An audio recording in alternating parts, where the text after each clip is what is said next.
combat.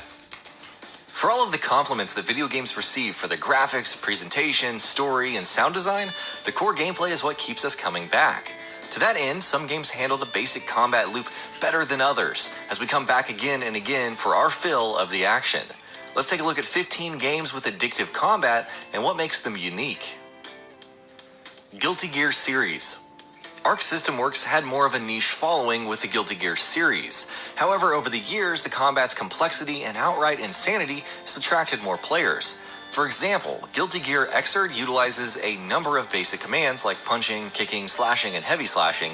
It's in the combination of these commands that special things happen, like psych bursts to escape opponents, or special tension gauge attacks.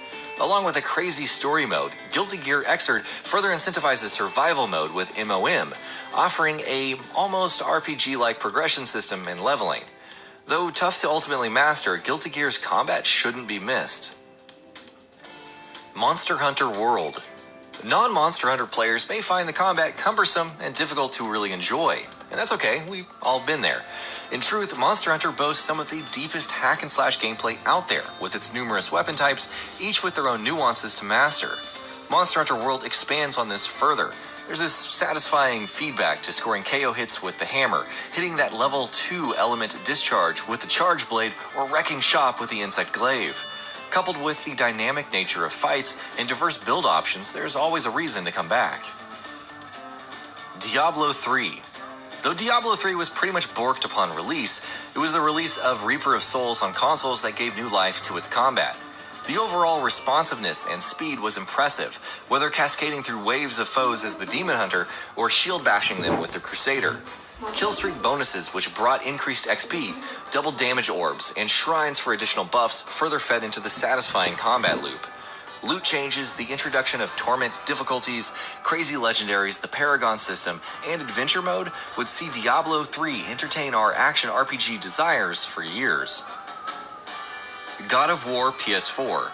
Revamping the traditional hack-and-slash controls of the God of War franchise isn't easy. Good game. However, SIE Santa Monica's God of War on the PS4 does just that. Kratos' battles feel more visceral and personal this time around, mixing in weapons with brutal bare-handed attacks, shield bashes, and special attacks. There's a lot of variety to be had, from cleaving enemies in two with the Leviathan to smashing their skulls in with its finishers. Teaming up with Atreus for attacks, freezing enemies and kicking them into walls, or juggling for days.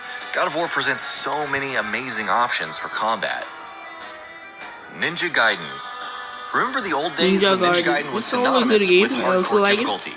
With the New Age Ninja Gaiden first released on Xbox in 2004, the Itagaki-led Team Ninja wanted to go even further. Combat was a third-person hack-and-slash-a-thon that relied on quick movement and reactions, even though players couldn't change attacks mid-move. The emphasis on constantly repositioning, slicing through enemies with Flying Swallow, and knowing the right weapon for the job made Ninja Gaiden difficult but immensely satisfying. Neo. The combat in Team Ninja's Neo is almost complementary to Ninja Gaiden. Instead of outright twitch slashing, there's a focus on altering one's stance, chaining combos together and preserving your ki with the right pulses, especially when dodging. However, the sheer range of weaponry and combinations available, along with employing ninja skills and magic, drives the complexity further up. As a whole, the combat in Neo feels fast, responsive, and so satisfying while remaining deliberate and extremely weighty. Batman Arkham City. 3 words: free flow combat. Rocksteady may have understood what it meant to be the Dark Knight with detective mode, stealth options, and movement options like grappling hooks and gliding. However, its free-flow combat showcased what an unstoppable force Batman could be with accessible controls and advanced techniques. Indicators above enemy heads pointed out the right time to counter, and subsequent combos helped build up to more devastating moves. Batman Arkham City expanded on this by making combat faster, more responsive, and more varied, representing a series at its peak. One Finger Death Punch. Guitar Hero-esque beat-em-up is probably an apt description for One Finger Death Punch, but it's disingenuous. This beat-em-up only has 2 buttons, and you'll use them to strike foes when they're at the right distance from you. Sounds simple, but what occurs is the most brutal murdering of stick figure-like entities seen to man. Combos build up, weapons are picked up for epic murder sequences, power smashes are used, eyeballs pop out, and the epicness just keeps ramping up. Even with its relatively simple looks, One Finger Death Punch is worth a shot. Dark Souls 3. Say what you will about its predecessor, It's my but there's no favorite game. denying that Dark Souls 3 went back to that classic Souls flavor that seemed to be lacking. The series has always been famed for its boss battles, and thankfully, the threequel contains some memorable ones like the Dancer of the Boreal Valley or Nameless King, and subsequently with DLC bosses like Slave Knight Gale and Dark Eater Midir. More importantly, the ever-so-solid combat from dodge rolling to weapon arts and parrying feels as great as ever. Yes, even if poise was never fully explained. Bloodborne. If Dark Souls is viewed as the turtler's dream, then Bloodborne is the frontliner's massacre. By minimizing blocking and incentivizing attacking, which helps regenerate red bar health, Bloodborne's combat is faster paced and more fluid. Weapon transformations allowed for more versatility in combat, thus making encounters all the more intriguing. However, it's everything from the lore to the level design and bosses that adds to the experience, slowly infusing the player with their own bloodlust as the game wears on. Nier Automata.